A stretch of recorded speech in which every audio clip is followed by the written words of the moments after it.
You won't believe what I'm about to tell you. I'm sitting here from the county jail. Just kidding, but I almost ended up there for real. The moment I saw Sarah sprawled on our front steps, clutching her shoulder in agony, something cold and calculating clicked inside me, a familiar sensation I hadn't felt since my final deployment. 25 years as a Navy SEAL teaches you to channel rage into strategic patience. The HOA enforcer who had shoved my wife stood there with two of his cronies, smirking as if he'd just completed a successful mission. He had no idea who he was dealing with, no idea what kind of precision-engineered response he had just triggered. I wasn't going to put him in the hospital. I was going to dismantle his entire operation methodically and legally, the way I'd been trained to neutralize threats without leaving evidence. Where are you watching this from? Drop a comment below if you've ever dealt with power-tripping HOA tyrants or petty dictators who desperately needed to be put in their place. Trust me, what happened next will make your day. After 25 years of service in the Navy SEALs, all I wanted was peace. That's what Sarah deserved after standing by me through countless deployments, through the nightmares, through the recovery from PTSD that still occasionally gripped me in the early hours of the morning. She'd been my rock when I was thousands of miles away in hostile territory, and again when I returned home with pieces of myself missing. Not physical pieces, but the kind of soul fragments that combat tears away. When retirement finally came, we chose Pine Creek Estates specifically because the listing agent described it as quiet and tight-knit. Sarah fell in love with the spacious backyard where she could plant her medicinal herbs for the tea she made for her hospital patients. I appreciated the garage, large enough for my woodworking tools, and the proximity to a small lake where I could fish in solitude. We thought we'd found our forever haven. The first 6 months were everything we dreamed about during those long deployments. I started teaching free self-defense classes to neighborhood kids. Sarah continued her work as head nurse in the emergency department at the local hospital. We hosted small barbecues, made friends with Mike and Rebecca Johnson next door, and slowly I felt the hypervigilance that had been my constant companion for decades begin to ease. I built Sarah a trellis for flowering vines as an anniversary gift. 25 years of marriage deserved something handmade with care. I spent weeks designing it, making sure it was sturdy but elegant, something that would showcase the climbing roses she'd always wanted to plant. The smile on her face when I unveiled it was worth every splinter and every bead of sweat. 3 days later, the first knock came.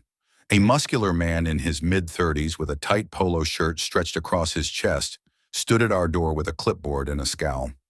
He introduced himself as Chad Wilson, compliance officer for the Pine Creek Homeowners Association. Mr. Morrison, your recently installed garden structure violates HOA Regulation 27B, Section 4. All external modifications require pre-approval by the Architectural Review Committee. This is a $500 violation, and the structure must be removed within 48 hours. I remember blinking slowly, processing his words with the same deliberate calm I'd use when receiving unexpected intelligence in the field. I explained that we hadn't been aware of the need for pre-approval, but would be happy to submit the paperwork retroactively. The rules are the rules. There's no retroactive approval process.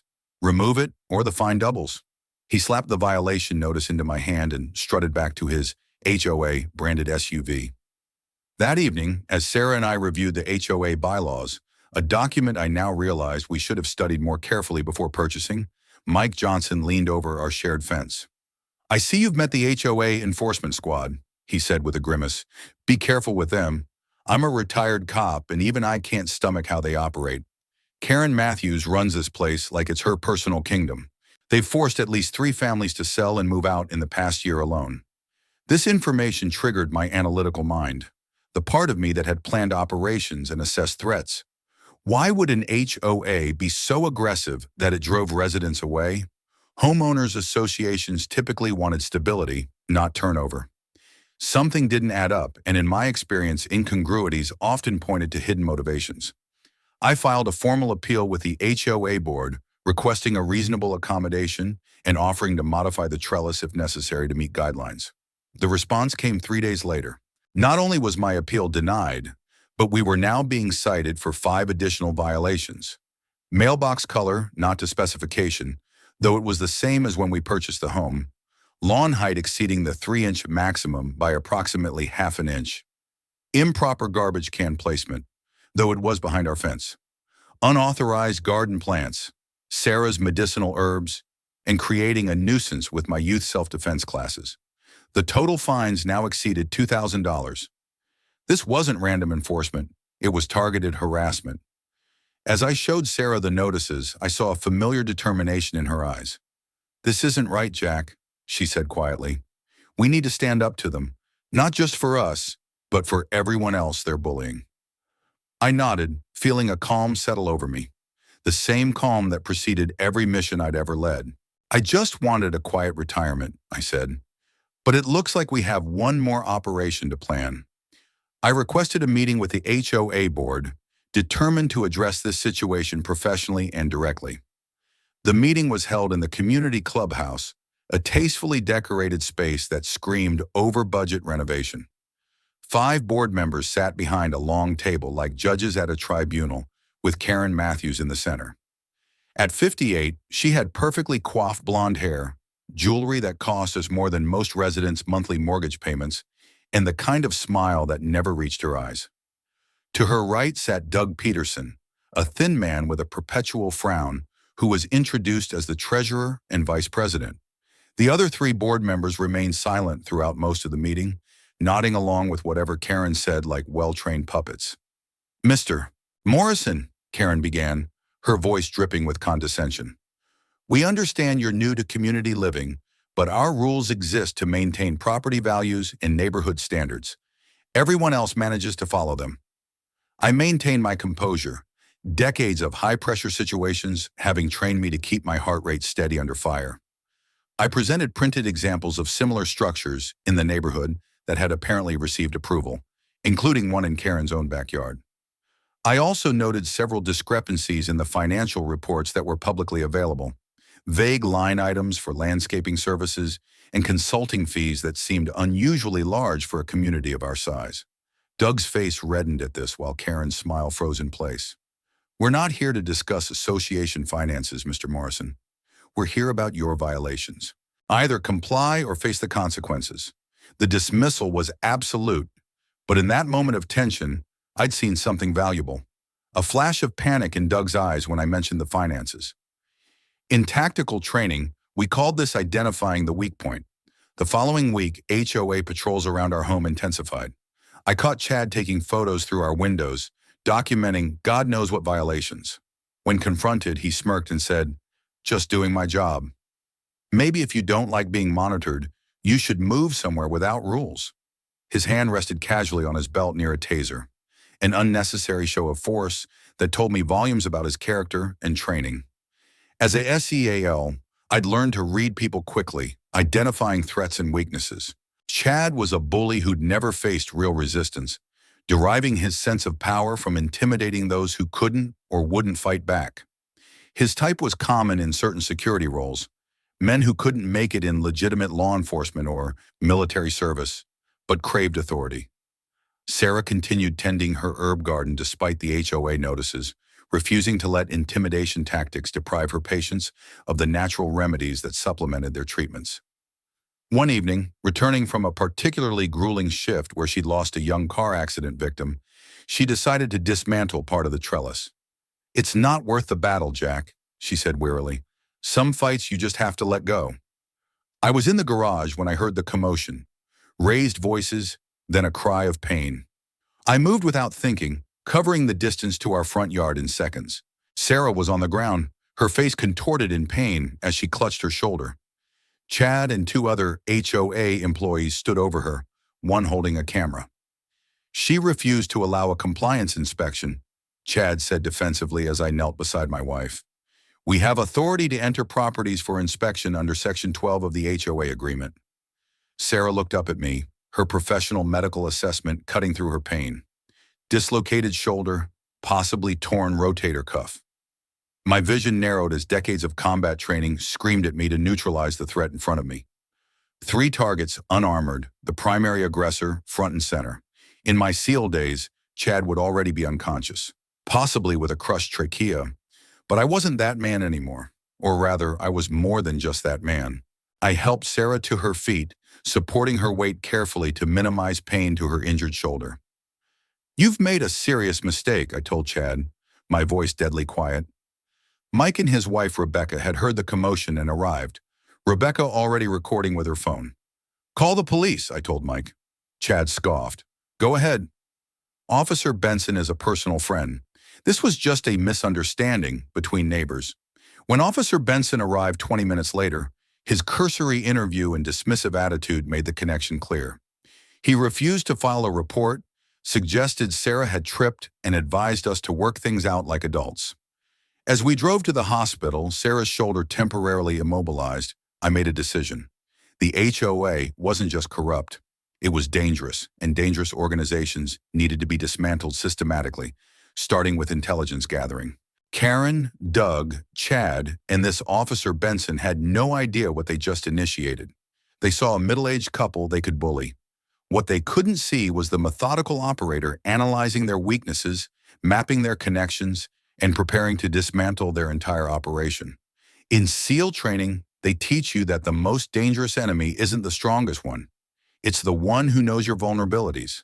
I explained to Mike as we sat in his home office the next day. Sarah was resting at home, her shoulder in a sling with instructions to avoid work for at least 2 weeks. The injury was serious, but thankfully wouldn't require surgery if she followed a strict recovery protocol. Mike, a retired police detective, nodded in understanding. I've been collecting information on them for years, just never had enough leverage to do anything with it. Waikiki, he pulled out a thick folder containing complaints, notes from community meetings, and financial statements with highlighted inconsistencies.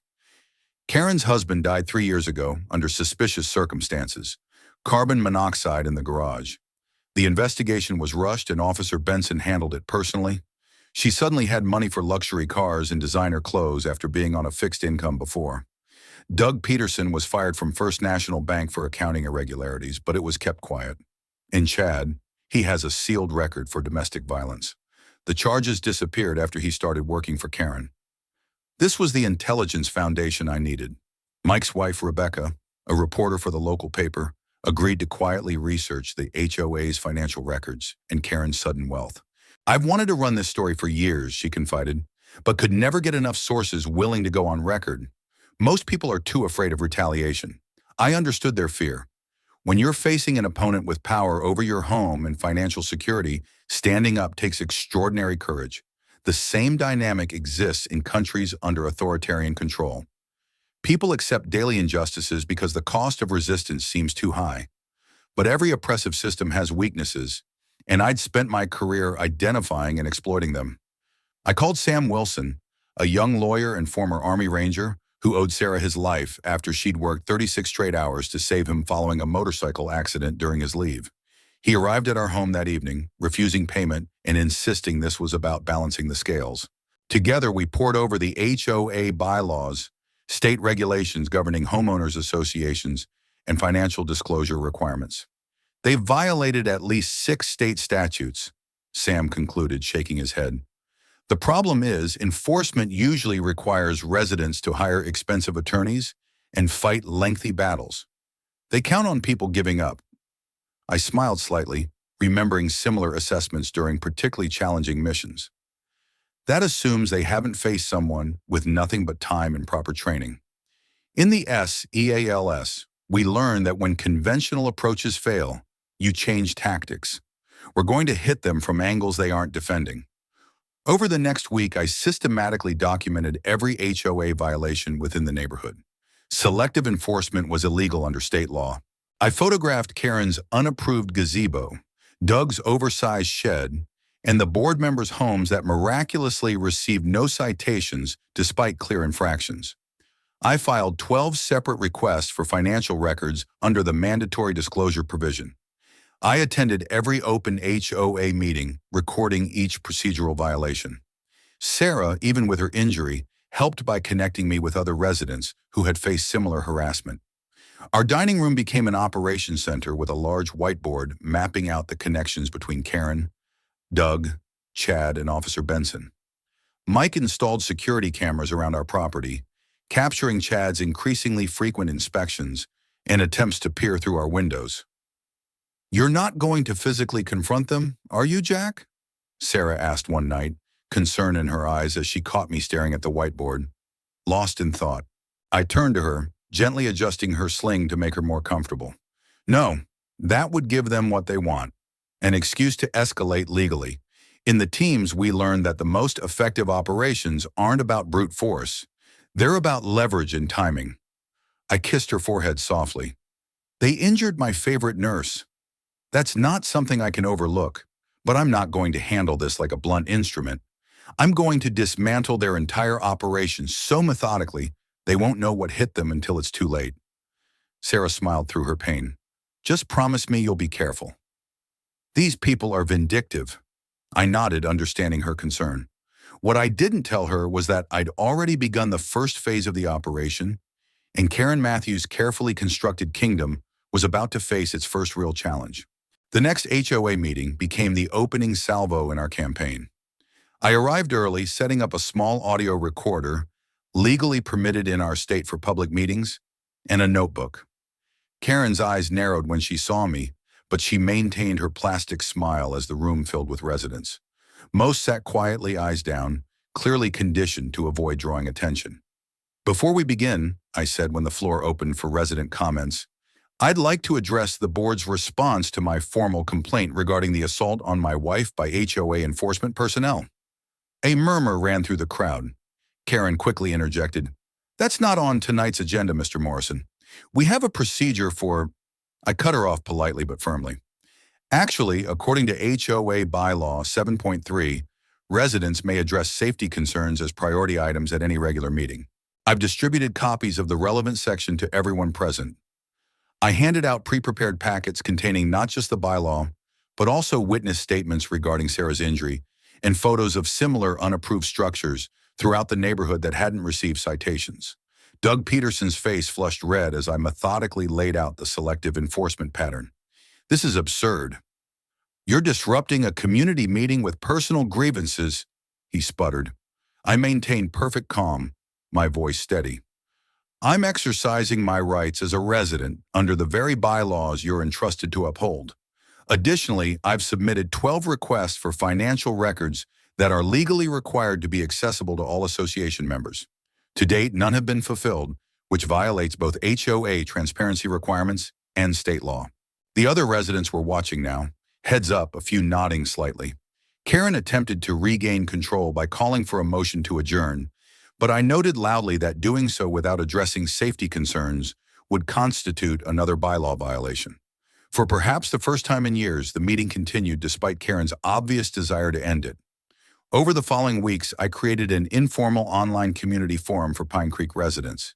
Initially, participation was minimal, but it grew as people began sharing their own HOA horror stories anonymously. One elderly resident had been fined for having a wheelchair ramp installed without prior approval, despite ADA protections. Another family had been cited when their holiday decorations included Hanukkah symbols, alongside Christmas ones, allegedly for excessive lighting. A pattern emerged of selective enforcement targeting anyone who questioned the board's decisions. I shared detailed information about residents' rights, state laws governing HOAs, and how to document violations properly. Karen tried to shut down the forum by claiming it violated HOA communication policies. But as Sam pointed out in a widely distributed legal analysis, such restrictions were unenforceable and potentially illegal. Sarah, despite her injury, returned to work on limited duty. Her nursing supervisor had rearranged schedules to accommodate her limitations, a testament to how valued she was at the hospital. During her second day back, she encountered Chad being treated for a motorcycle accident. Despite being the man who had injured her, she maintained her professional demeanor, even taking extra time to explain his care instructions clearly. "Why are you being nice to me?" he asked suspiciously. Sarah adjusted his IV with practiced hands. "Because that's my job, and because treating people with dignity isn't conditional on whether they've done the same for me." I saw a subtle change in Chad's expression when Sarah told me about the encounter. Confusion, as if a worldview was being challenged. It was a small crack, but in my experience, organizational betrayal often began with such fissures. Meanwhile, I filed a formal complaint with the state regulatory agency overseeing homeowners associations, complete with documentation of Sarah's injury, selective enforcement patterns, and financial disclosure violations. Rebecca's investigative work had uncovered concerning patterns in HOA expenditures. $15,000 for landscape consultation to a company that didn't exist but shared an address with Karen's sister. $25,000 for security consulting to Doug's son's one-man company, and over $50,000 in miscellaneous administrative expenses with no itemization. Mike's police connections provided another valuable piece of intelligence. Officer Benson received free membership to the exclusive golf club adjacent to Pine Creek, courtesy of Karen, and had intervened in at least 4 previous complaints against the HOA board. The web of corruption was more extensive than we'd initially thought.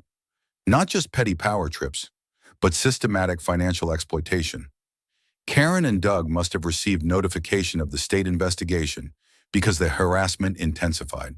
New violation notices appeared daily. Grass too tall, improper trash can placement, unauthorized vehicles. My own truck, which had been parked in the same spot for months. Chad and another HOA employee photographed our property constantly, sometimes peering through windows. When confronted, Chad smirked. "Just doing my job. Is there a problem?" The intimidation tactics would have worked on most people, but they didn't understand who they were dealing with. In SEAL operations, increased enemy activity often signaled desperation, a recognition that their position was being compromised. Their escalation confirmed we were on the right track. The next phase of our operation would hit them where it really hurt, their finances and their carefully constructed image of authority. I returned home one afternoon to find our front door plastered with violation notices. A dozen new infractions with fines exceeding $5,000. Doug Peterson approached as I removed them, offering what he thought was a reasonable compromise. "Jack, this doesn't need to get messy," he said with false conciliation. "Karen asked me to talk to you man to man. We're willing to waive all the fines if you drop the state complaint and consider selling. Pine Creek might not be the right culture fit for your family."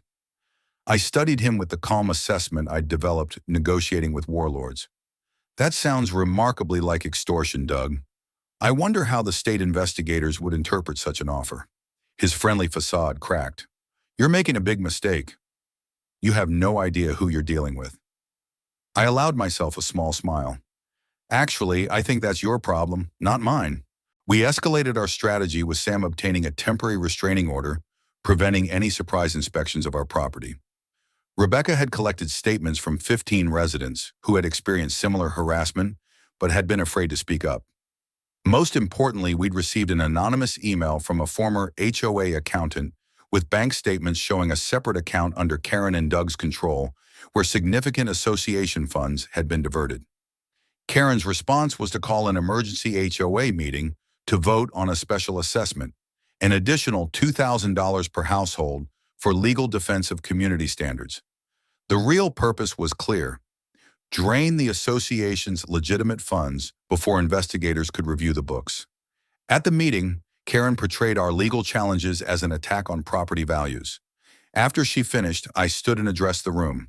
"My name is Jack Morrison. My wife and I moved here after I retired from 25 years of military service, looking for a peaceful community. Instead, we found an HOA being used as a personal piggy bank by its leadership. I methodically presented evidence of financial mismanagement, selective enforcement, and retaliatory practices. By meeting's end, the special assessment vote had failed, and Karen stormed out, her control visibly cracking. That night, Chad and 2 other men were caught on our security cameras attempting to access our backyard. Officer Benson dismissed the restraining order violation as a misunderstanding, despite clear video evidence. Fortunately, we had arranged for a county sheriff's deputy, a former Marine whom Mike knew, to arrive minutes later. The conflicting police reports created documentation demonstrating the local police department's bias. The next morning, I filed formal complaints against both Chad and Benson, resulting in Benson being placed on administrative leave. Karen and Doug held another emergency board meeting at Karen's home, where a recording device we legally planted captured them discussing how to handle the Morrison problem permanently. Options included fabricating building code violations, having Benson plant evidence against us, and hiring private investigators to dig up dirt. The recording was damning, but Sam advised holding it in reserve while we pursued the financial angle. Karen, increasingly desperate, distributed a financial summary that contradicted previous reports, creating a documented paper trail of misrepresentations. Sam immediately filed updated complaints with both state authorities and the district attorney's office. The trap was set, and Karen and Doug were walking right into it. The certified letter from the HOA's attorney threatened a property lien for unpaid fines totaling $14,750, an absurd amount based on violations we hadn't even been notified about. Sarah's face paled as she read it. Jack, they could actually take our home. I examined the letter carefully. They're trying to force us to either pay or spend even more, fighting it in court. It's a desperation move. Sam confirmed my assessment. This is legally questionable at best, but fighting it would be expensive. They're betting you'll back down rather than face a protracted legal battle. I smiled slightly. They still don't understand who they're dealing with. In the SEALs, we had a saying, "The only easy day was yesterday." I've never backed down from a necessary fight. Our counterattack was multi-pronged. Sam submitted a comprehensive audit request to the court. Rebecca published her first article on the HOA's questionable practices, and we received another anonymous tip with detailed information about offshore accounts where HOA funds had been transferred. The pressure increased when Chad appeared at Sarah's hospital to deliver a thinly veiled threat. The board wanted me to remind you that accidents happen. It would be terrible if something happened to your house while you were at work. Sarah, showing remarkable composure, responded, "That sounds remarkably like a threat, Mr. Wilson. As a mandatory reporter, I'm obligated to inform hospital security and the police. Would you like to clarify your statement before I make that call?" Chad retreated quickly, clearly unprepared for her response. We hosted an informal community meeting where nearly 30 residents shared their HOA harassment stories. An elderly woman had been fined $500 for having a religious symbol on her door. A young father was penalized because his daughter's adaptive swing set for her disability didn't meet height restrictions. By meeting's end, we had formed a homeowners' rights committee and collected enough signatures to force a special election for new HOA board members, a process Karen had avoided for years through procedural manipulation. When Karen's attorney claimed most signatures were invalid and suggested that only homeowners without outstanding violations could participate in elections, it only strengthened our resolve. Meanwhile, we learned that Officer Benson had agreed to help Karen and Doug solve their problem permanently by planting drugs in my vehicle. Surprisingly, Chad warned us of the plot. "Look, I don't like you, but this has gone too far. They're planning to set you up. Benson's going to plant something in your truck tomorrow and then receive an anonymous tip about drug activity." When I asked why he was telling me this, Chad looked uncomfortable. "Your wife treated me like a human being when she had every reason not to, and I've seen the financial records. Karen and Doug have been stealing from all of us for years." Instead of avoiding the trap, I decided to use it. With Sam's guidance and Mike's help, we installed additional hidden cameras in and around my truck, then waited. Around 2 a.m., our cameras captured Officer Benson planting a small package under the driver's seat. 3 hours later, he returned in uniform, citing an anonymous tip about drugs in my vehicle.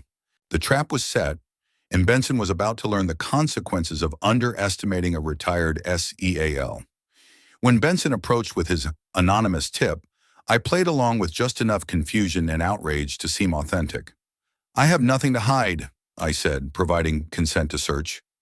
Benson triumphantly retrieved the package he'd planted earlier. Well, what do we have here?" "Looks like someone's been involved in some illegal activities." I maintained calm as he opened the package, his smirk faltering when he discovered it contained baking sugar, not illicit substances. "I don't understand," he muttered. "There must be some mistake." That's when I played my trump card. "No mistake, Officer Benson. Just a different substance than you planted at 217 this morning. I've already replaced the contents, and I have high-definition video of you approaching my vehicle and placing that package. Copies have been forwarded to my attorney, the police chief, and the district attorney's office." The color drained from Benson's face. The other officer, clearly not involved in the conspiracy, looked confused. "What's he talking about, Ben?" Benson stood frozen, holding evidence of his own crime. "In the SEALS, I said conversationally. We learned to anticipate enemy actions and prepare countermeasures. You're currently holding evidence of attempted framing of a civilian, abuse of police authority, and criminal conspiracy. The police chief arrived within minutes. Benson was taken into custody and formal statements were collected. By afternoon, word had spread throughout Pine Creek. The corrupt officer working with the HOA had been caught red-handed. Karen and Doug panicked, calling an emergency board meeting at Karen's home. Their third violation of open meeting requirements in a month. This time, we were fully prepared. Sam had obtained a court order requiring all HOA meetings to be properly noticed and open to all residents based on the pattern of prior violations. When Karen attempted to hold the meeting behind closed doors anyway, a process server delivered the court order along with a notice that continuing would constitute contempt of court. Neighbors who had previously been too intimidated to speak up gathered outside Karen's house with signs demanding financial accountability. Local news crews captured the scene, angry residents, a flustered Karen shouting at the process server, and Doug attempting to flee through a back entrance, only to find Mike Johnson calmly waiting, recording everything on his phone. "Going somewhere, Doug?" Mike asked pleasantly. "The meeting hasn't even started yet." The recording we'd obtained from the previous closed-door meeting proved devastating when Sam played it for the district attorney. Karen and Doug explicitly discussed using HOA funds for personal expenses, targeting specific homeowners for harassment, and their plan to plant evidence with Benson's help. "This goes beyond civil violations," the assistant district attorney told Sam. "We're looking at criminal conspiracy, embezzlement, extortion, and abuse of power. We'll need formal statements from affected residents." Within 48 hours, search warrants were executed for Karen's home, Doug's residence, and the HOA office. The financial records they seized confirmed our worst suspicions. Over $250,000 in association funds had been diverted to personal expenses, fake consulting companies, and offshore accounts. Karen had funded luxury vacations, cosmetic procedures, and even her son's college tuition with HOA money. Doug had covered investment losses and a gambling habit. The board members who had supported them had received kickbacks in the form of waived HOA fees and personal services paid from association funds. The arrest came on a Wednesday morning. I deliberately positioned myself where I could watch as Karen was escorted from her home in handcuffs, her carefully maintained facade of superiority crumbling as neighbors witnessed her downfall. At the police station, according to Mike's source, Karen demanded to know why she was being treated like a common criminal. The booking officer replied with a hint of satisfaction. "Do you know who you've been harassing, Mrs. Matthews? That man you've been threatening is a decorated Navy SEAL with 25 years of service. You're lucky all he did was expose your crimes instead of using his particular set of skills." Karen's face reportedly went pale as the realization sank in. "Morrison is a SEAL?" The officer nodded. "Team 6, Bronze Star with Valor, and you pushed his wife down a flight of stairs." Rebecca's front-page story ran the next day. Hundreds of thousands stolen, residents systematically harassed. She detailed the financial crimes, the pattern of selective enforcement, and the attempt to frame me with planted evidence. Other news outlets picked up the story, focusing on the dramatic elements. A retired SEAL systematically dismantling corruption in his community, officials abusing power against the very veterans who had served the country. The coverage sparked similar investigations in other communities, with state regulators promising increased oversight of homeowners associations statewide. At the emergency community meeting held in the Pine Creek Clubhouse, over 100 residents attended, more than had participated in HOA activities in years. I presented a complete accounting of what we discovered, including the financial losses that had resulted in deferred maintenance and unnecessary fee increases. Many residents were seeing for the first time how they had been manipulated and exploited by people they had trusted to look after community interests. "They counted on our apathy and fear," I explained. "They knew most people would rather pay unfair fines than fight a system that seemed too powerful to challenge. They used that psychology to create a climate where they could operate without accountability."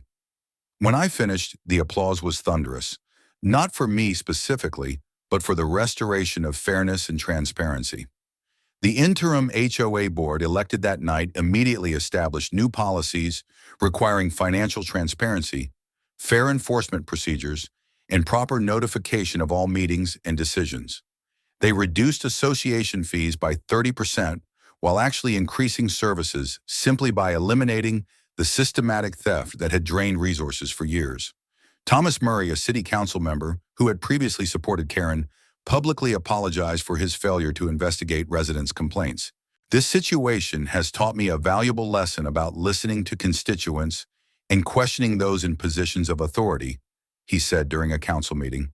I'm proposing new city regulations to ensure proper oversight of all homeowners associations within our jurisdiction. Chad Wilson faced lesser charges after cooperating with prosecutors. At his sentencing hearing, he made a statement that surprised everyone. I want to apologize particularly to Sarah Morrison. When you treated me with dignity in the hospital despite what I'd done, it forced me to question everything. I got involved with the HOA because it gave me a sense of power I was missing elsewhere in my life. I've learned that real strength isn't about controlling others. It's about holding yourself accountable. The judge sentenced him to probation and community service at the local veteran center, where Chad would later say he learned more about real courage and integrity in 1 month than in his entire previous life. Karen and Doug received no such leniency. The evidence against them was overwhelming, and neither showed genuine remorse. Karen maintained that she had simply been managing the community according to standards, while Doug claimed he was just following established financial practices. The judge was unimpressed, sentencing Karen to 4 years in state prison for embezzlement, conspiracy, and misuse of property funds. Doug received 3 years. Their assets were seized to repay the stolen HOA funds, with Karen's luxury car and vacation timeshares sold at auction to help restore the depleted community accounts. Officer Benson lost his badge, his pension, and eventually his freedom, receiving 2 years for abuse of power, conspiracy, and planting false evidence. His case sent shockwaves through the local police department, prompting an internal affairs investigation that uncovered other instances of favoritism and misconduct. The police chief, fighting to restore his department's reputation, implemented new training and accountability measures, personally apologizing to Sarah and me for the department's failure to properly investigate the assault. 6 months after the arrests, Pine Creek Estates had transformed. The community that had once operated under a cloud of fear now held regular social events, neighborhood improvement projects, and transparent governance meetings. The trellis I had built for Sarah stood as a symbol of our victory, covered in flowering vines that attracted butterflies and hummingbirds. My self-defense classes for neighborhood youth had grown to include seminars on civic engagement and community organization for adults, teaching the same principles that had helped us overcome systematic corruption. One evening, as Sarah and I sat on our front porch watching the sunset, Mike and Rebecca joined us with a bottle of wine to celebrate the 6-month anniversary of the revolution, as residents had taken to calling it. Did you ever imagine when you moved here that you'd end up leading a community uprising? Rebecca asked, raising her glass in a toast. I smiled, watching children playing freely in front yards that had once been subject to arbitrary and capricious restrictions. In the Seals, we had a saying, "The only easy day was yesterday." But we also learned that the right team, the right strategy, and unwavering determination can overcome seemingly impossible odds. This community had everything it needed to free itself. It just needed someone to show them how to fight smart instead of surrendering to intimidation. Sarah leaned against my shoulder, her injury long healed, but the experience permanently etched in our memories. The irony is that Karen and her crew thought they were building their personal kingdom, but they actually created the conditions for a truly united community. Sometimes people need a common enemy to discover their common humanity. Mike nodded in agreement. I've lived here 15 years and never knew half my neighbors until this happened. Now we're planning block parties and community gardens. Karen would hate what she accidentally created. We all laughed at that, the sound carrying across front yards where neighbors waved and smiled. Genuine connections replacing the artificial standards that had kept everyone isolated and afraid. The last remnants of the old regime disappeared when the new board removed the ostentatious Pine Creek Estates, a premier community sign that Karen had commissioned with embezzled funds, and replaced it with a simple marker reading Pine Creek, where neighbors become friends. The former HOA enforcement office was converted into a community center, offering resources for residents, including a small library, meeting spaces, and a weekly farmers market. Chad, having completed his community service, surprised everyone by volunteering at the center. His first-hand knowledge of the previous system's abuses made him particularly effective at helping residents understand their rights and responsibilities. Sarah returned to her nursing career fully, but with a new focus on community health education. The experience with the HOA had shown her how systems designed to protect people could be weaponized against them when transparency and accountability were removed. She developed programs teaching patients to advocate for themselves in healthcare settings, applying the same principles that had helped us overcome institutional bullying. Her shoulder occasionally ached in cold weather, a physical reminder of where our journey had begun. But she considered it a small price to pay for the community we have now. As for me, the skills I had honed over 25 years as a SEAL found unexpected application in civilian life. The methodical intelligence gathering, strategic planning, and tactical patience that had served me in combat zones proved equally valuable in confronting domestic corruption. I began consulting with other communities facing similar issues, teaching residents how to document abuses, build coalitions, and use legal leverage to restore fairness and transparency. The principles are the same whether you're facing armed insurgents or corrupt bureaucrats, I explained during a community organizing workshop. Identify the power structure, document the abuses, build alliances, and apply pressure at the weakest points. Most importantly, never let them isolate you. Isolation is how corrupt systems maintain control. 1 year after Karen's arrest, Pine Creek Estates hosted its first community-wide celebration, not the exclusive appearance-focused gatherings of the previous regime, but an inclusive block party where children played freely, neighbors shared home-cooked food, and differences were celebrated rather than regulated into conformity. As the afternoon sun cast long shadows across lawns now personalized to reflect the diverse tastes and needs of individual families, a reporter from a national magazine covering the event asked me what I considered the most important lesson from our experience. Freedom requires maintenance, I said after considering the question. Whether it's a nation or a neighborhood, the price of liberty is constant vigilance against those who would use power for personal gain rather than community benefit. In the military, I fought for American values on foreign soil.